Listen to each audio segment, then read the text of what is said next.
Gue pun tahu rahasia perdukunan selama ini ya dari beliau.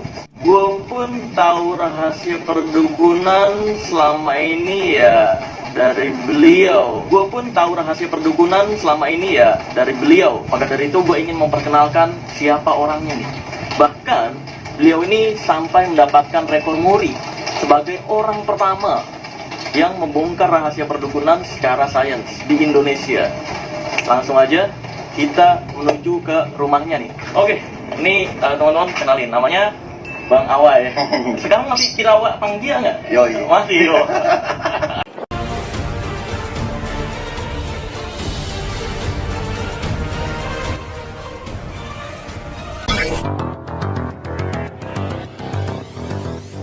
Konten kali ini sengaja gue buat dan gue tujukan khusus untuk pesulap merah atau Marcel Radival, dimana belum lama ini gue komen di salah satu konten terbarunya yang gue coba mengklarifikasi tentang makna dan harfiah dari kata kesaktian itu sendiri. Gue memberikan penjelasan bahwa sakti dan ahli itu beda, sementara sulap itu adalah keahlian. Jadi jangan katakan bahwa sulap itu adalah kesaktian. Walaupun keduanya sama-sama berproses, pada intinya prosesnya berbeda. Akhirnya Marcel menjelaskan bahwa konten itu cuma maja sarkas plus entertain lah kalau nggak salah. Tapi gue balas lagi bahwa maja sarkas itu yang gue kopasin ya, gue ambil dari Wikipedia. Pengertian maja sarkas itu adalah bentuk perumpamaan kata yang tujuannya untuk menyerang atau menyakiti seseorang atau orang lain. Nah, gue ngasih peringatan di sini untuk dia beristirahat dengan tanda kutip. Akhirnya itulah yang membuat gue tertarik untuk komentar di konten tersebut. Seperti orang ketahui, gue beberapa kali ya tampil di channelnya Pesulap Merah sebagai narasumber dan bintang tamu. Mungkin karena beberapa kali gue tampil di channel dia dan sebagai narasumber dia, mungkin ada beberapa lah rekan-rekan dari praktisi paranormal yang menganggap bahwa dia adalah masih menjadi bagian dari keluarga besar persaudaraan kembang. Tapi gue pernah mengklarifikasi hal ini, di mana gue menyatakan bahwa dia sendiri bukan bagian dari persaudaraan kembang. Mungkin dia pernah belajar dari salah satu alumni persaudaraan kembang, dari salah satu anak didik yang pernah gue didik. Dia belajar ke seseorang yang bernama Ferdi, ya gue sebut aja langsung karena konten ini khusus emang gue sampaikan ke dia. Nah, jadi secara nggak langsung mungkin ada keterikatan antara dia dengan persaudaraan kembang. Nah, dan ini akhirnya menimbulkan asumsi bahwa dia bagian dari kita gitu. Sementara buat menjadi bagian dari persaudaraan kembang ada syarat tertentu yang harus dipenuhi. Ini yang perlu digarisbawahi supaya semuanya paham. Nah, karena munculnya asumsi-asumsi ini, akhirnya adalah beberapa rekan dari praktisi paranormal yang coba menghubungi gua, dan secara nggak langsung mereka memprotes, "Bang, itu gimana anak buahnya? Bang, itu gimana?" gitu. Nah, jadi perlu gue sampaikan di sini, sekali lagi dia bukan anak buah gua, ya kan? Sekali lagi dia bukan anak buah gua. Oke, dan gua langsung aja to the point aja buat Marcel Radival, Pesulap Merah Indonesia. Beberapa kali lu ketemu sama gua, ya kan? Dan beberapa kali gua sampaikan tentang perkara masalah kode etik. Kode etik, di mana gue juga mengingatkan lo tentang jangan sampai star syndrome, jangan sampai lo lupa diri, di mana akhirnya lo memenuhi semua keinginan fans lo, keinginan netizen lo, dan akhirnya lo lupa diri hingga akhirnya melupakan etika-etika yang ada dan beredar di masyarakat. Ini yang pertama ingin gue sampaikan ke lo. Dan lo pasti tahu ini berapa kali gue sampaikan juga langsung ke lo, baik secara langsung maupun lewat komunikasi WhatsApp atau telepon ya.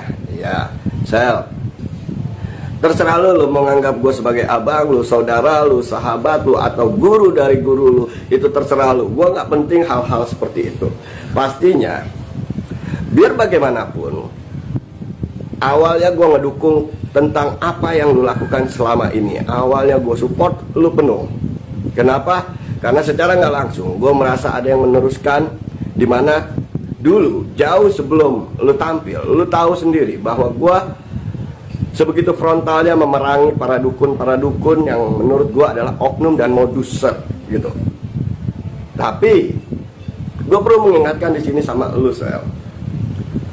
Akhir-akhir ini, belakangan ini, gue melihat banyak banget kesalahan. Bukan berarti gue mencoba mencari-cari kesalahan lu, Sel. Dan lu tahu ini. Gue udah ngasih sedikit info lah sama lu yang lu tahu lah. Dan mungkin yang lain gak ada yang tahu, ya kan? Dan gue juga udah tahu saat terakhir lu ketemu sama gue tanya sama lu, Sel, ada nggak selama lu melakukan membuat konten-konten tentang pembongkaran ini, bentuk teror dan lain-lain, lu menceritakan di situ bahwa banyak sekali teror-teror yang lu dapat, bahwa teror-teror itu malah sedemikian ininya luar biasanya hingga akhirnya membuat lu ya takut lah. Nah, karena lu akhirnya menelusuri bahwa ternyata benar, dan ini lu sampein langsung ke gua gitu. Dan saat itu juga gua di konten lu, kalau nggak salah gua sampein hati-hati buat yang lain, hati-hati buat yang ini. Kalau umpama ini jangan sebut nama, jangan sebut label, karena pertama di Indonesia ada UU ITE, ya kan, jempolmu harimaumu. Bahkan Marcel juga menulis ini juga, yang isinya menegur kepada seseorang lah, supaya menjaga jempolnya, supaya tidak menjadi senjata bumerang bagi mereka sendiri. Tapi gue ingetin lagi nih, Sel, menurut gue lu sendiri udah star syndrome, lu udah lupa diri. Gue mendapatkan satu kiriman screenshot yang isinya bahwa lu menyebut salah satu praktisi pelaku spiritual atau paranormal, ya. Dan secara nggak langsung gue juga kenal sama nama yang lu sebut ini.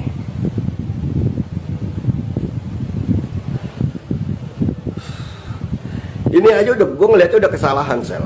Kenapa? Karena lu menyatakan bahwa lu datang ke padepokannya dan dia takut sama lu, nggak mau nemuin lu karena takut kebongkar. Nah, gue ingetin di sini, Sel, sama lu, Sel. Gue ingetin di sini sama lu ya.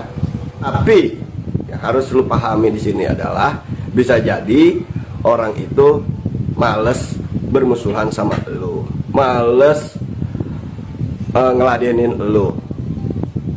Jadi bisa jadi dia bukan karena takut sama lu, tapi lu mengatakan itu adalah karena dia takut. Nah, terus lu mengatakan dia takut kebongkar. Nah, sekarang pertanyaan gua, Sel, buat lu, emang lu mau ngebongkar apanya? Selama ini lu menyatakan bahwa semua dukun adalah penipu. Dukun itu kalau nggak cabul ya penipu. Nah, sekarang gua tanya sama lu, saat lu mengeluarkan statement seperti itu bahwa semua dukun adalah cabul dan penipu, berarti lu mengklaim, lu memvonis, memukul rata semuanya, seakan-akan dukun itu cabul dan penipu. Padahal di mata hukum, saat lu harus menyatakan dia penipu atau bukan, itu harus minimal ada 2 alat bukti yang sah. Lu boleh tanya ke teman-teman lu yang katanya pengacara, Sel. Mungkin selama ini lu berpikir lu bergerak, lu buat konten-konten disupport sama teman-teman lu yang katanya pengacara, jadi kalaupun ada apa-apa mereka bakal ngebantu lu. Tapi apakah lu pernah berpikir bahwa mereka yang lu serang selama ini juga punya pengacara atau tidak? Seharusnya lu berpikir seperti itu, Sel. Lu lupa diri, lu menganggap seakan-akan diri lu menang di atas segalanya. Lu seakan-akan menganggap lu menang di atas angin. Nah, terus selama ini support dan dukungan yang lu dapat selain dari tim lu, mungkin dari para fans lu, dari para subscriber lu yang cuma mengatakan salut, mantap, keren dan lain-lain. Tapi